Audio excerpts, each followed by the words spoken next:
IFM News Lucena. Dalawang sugatan at isang patay sa aksidente ng motorsiklo.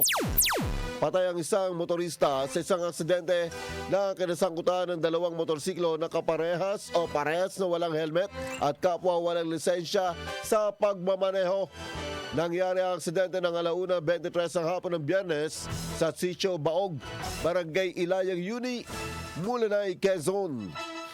Sa investigasyon ng Mulanay PNP, habang ang biktima ay sakay ng kanyang bisikleta mula sa tahanan patungo sa sitio sentro ng nasabing barangay. Pagsapit sa lugar ng aksidente ay bila itong nasagi ng motorsiklo na minamaneho ni alias Mario at natumba ito na nabangga naman ng motorsiklo na minamaneho ni alias Francisco.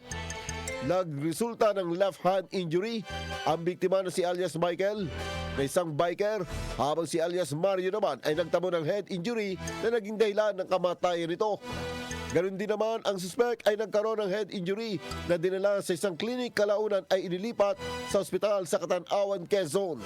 Patuloy sa investigasyon ng mga kapulisan habang at large naman ang suspect. IFM News Lucena.